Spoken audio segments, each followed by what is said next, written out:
Hello everybody, Croft Coins here. I have a video for you today. I know it's been a while since I uploaded, but I recently got engaged with my fiance and we also recently bought a house. So it's been a busy last 8 months, I'd say, and I haven't gone through coins in quite some time, but now that I have my new setup and I'm in a new place, we're kind of all settled in and it's time to get back to going through some coins again. So I've got 2 boxes of dimes, 2 boxes of nickels for you today. I actually have to go to a new branch because I'm not too far from the branch that I used to go to, but got to go to a new one now. So that is a good opportunity to learn about some of the new banks and stuff in the area. So I'm pretty familiar with most of them, but it's one of those things that, you're going to a new regular bank just because the other one is a little bit out of the way. But I've got some coins for you today to go through. Really excited to start on these. And see if we can get some silver or some old, anything older, which would be awesome to see. But, it's been a while since I coin roll hunted. It's going to be an exciting time to go back through these.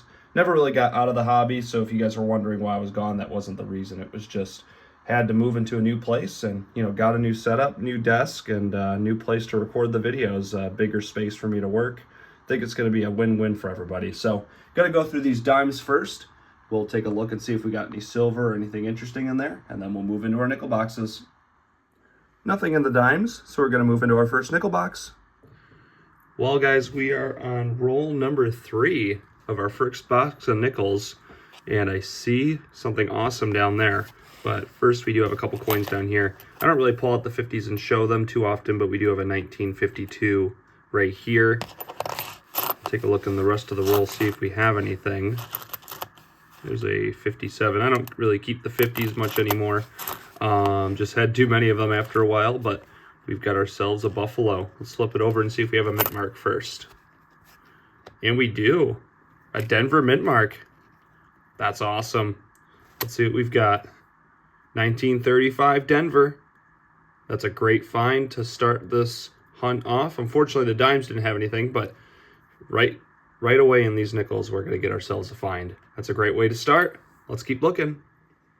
All right, guys, it's been quite a few rolls since then. We're on roll 22. I have not found any 1940s nickels yet, only that 1935 Denver Buffalo, and we just found this. I haven't looked at the back yet, but I saw the date. We have a 1938. Not too bad a shape. If it has a mint mark, that'll be considered a key date nickel. Let's see. Nope, no key date on that, but it's crazy that we found 2 30s nickels before we found anything from the 40s. Pretty interesting. Let's keep looking. Roll 34, and we have our first 40s nickels of the box. Or our first 40s nickel, I should say. A 1946 out of Philly. Very next roll, we've got ourselves a 1941 out of Philly. Roll 37, and I did not see it, but I spilled out the roll and it rolled out just like this. We have a silver nickel right here from the date. I didn't see it from the side, but typically these worn ones don't end up being silver, but I guess I just missed this one.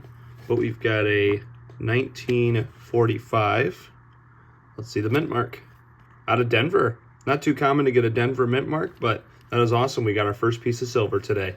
Silver and a Buffalo so far in this box. Let's keep going. We're on roll 49 of this first box, and I saw an S mint mark. And it's a 1948. Awesome. Got some oil or something on it. Well, guys, we are in the second box now. We haven't found anything yet, and it's very similar to how we started that first box, where we didn't find anything, but we found a Buffalo to start the box. In that one, it's going to be the same deal in this one, which is kind of interesting. We're on roll number 7. Haven't found any 40s nickels yet, but I saw this popping out of the roll, and it looks very worn. You can tell right here it's got a lot of wear to it. You can see 5 cents right there on the bottom. It's pretty worn out. Don't think we're gonna get a date.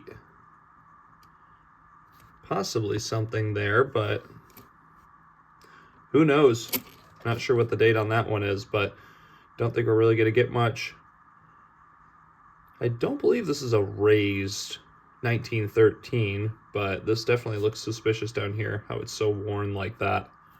Not sure. Let me know in the comments below if I'm missing something here, but what an awesome find to start this box. We got a Buffalo. Let's keep looking. The very next roll is going to give us our first 40s nickel of the box. We've got ourselves a 1946 out of Philly. Very next roll, and we've got ourselves a foreign coin that's not Canadian. I actually don't show the Canadians when I find them. I get them a lot here. But I did just find this, a 2010 1 krone. I'm not sure exactly where this is from, but it looks like a Nordic country. So that's a pretty cool foreign coin right there. I'll add that one to the collection. Awesome. Roll number 19, and I saw this date sticking out. In a lot of cases, this would be a silver nickel, but we'll see if it is. No, it is not.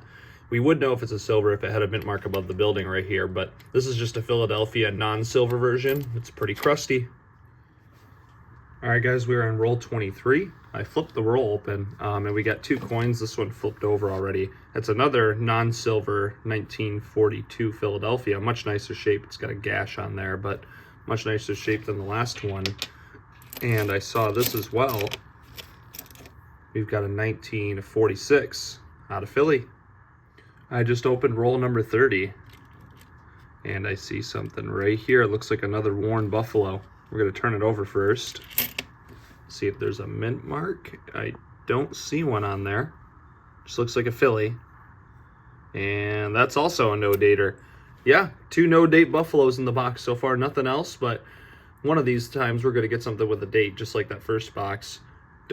It's very close to having a date, but, you know, unfortunately with the designs of these buffaloes, they wore at the rim and where the date was at a very high point of the coin, so it's raised above a lot of the other stuff, so it wore off. So that's unfortunate, but, you know, we'll deal with it. Let's keep looking for some buffaloes and some silver and see what we get. Well, guys, we've got another 1942. We continue to find these non-silver 1942s. This one's also out of Philly.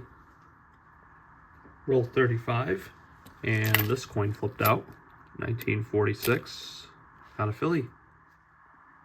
Well, guys, I just pulled out the 38th roll, and we've got something thin right here. I think we're going to either get a really worn silver or possibly a buffalo or something older. So let's take a look. It definitely looks thin. And it's a buffalo.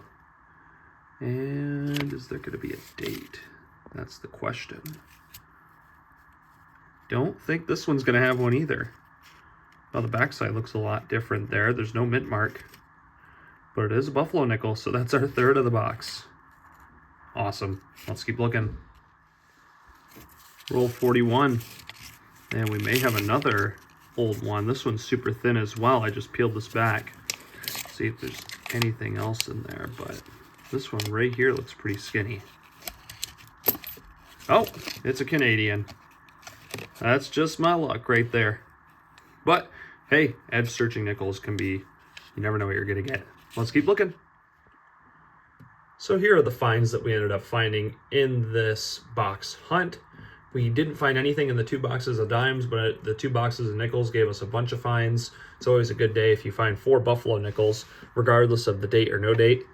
Our first find, we did get a 1935 buffalo nickel pretty early on in that first box of nickels, and that was out of Denver. Pretty awesome right there to get a buffalo nickel with a mint mark, and it's in pretty good shape. Not too bad at all. And then we also did get a silver in that first box, a 1945 out of Denver. Not a typical mint mark you see on the silvers too often is the Denver. At least in my area, we don't see the Denvers as often. We mostly see the Phillies. And then we also got 3 buffalo nickels in the second box, all dateless, or at least, like, you know, you may be able to make something out on some of these, but this one's pretty slick here. No mint mark on that one. This one was also pretty slick. Definitely not much there left in terms of the date. And then the back looks a little interesting here with the 5 cents. It could be like one of those 1913s with the raised 5 cents. Not sure what that is, but let me know in the comments if you think that might be what it is. And then we also got this pretty neat dirty one. I was able to see this one from the edge. I knew it was going to be something old. The front of it looks like maybe it was gold plated at some point or bronze plated or something like that. Who knows? And then I think the date is a 1923, but that's just a very, you know, tough guess right there when it's just in that bad a shape. Who knows what kind of damage took place to it. Then on this other side here, there isn't really much on it in terms of that coating that you have on this side. So we ended up getting a bunch of cool finds in this hunt. Thanks for watching, everybody. Hopefully I'll be making more videos soon like I did before. It's just been, like I said, pretty busy since we moved into our new place and trying to get things set up. So figured I would show you guys some stuff I found recently, though, getting back into it a little bit. So thanks for watching, everybody. I'll see you in the next one. Let me know in the comments down below what I should do next. I always try to look for silver and half dollars and things like that. May start getting into half dollars again at some point. All right, thanks for watching, everybody. See you in the next one.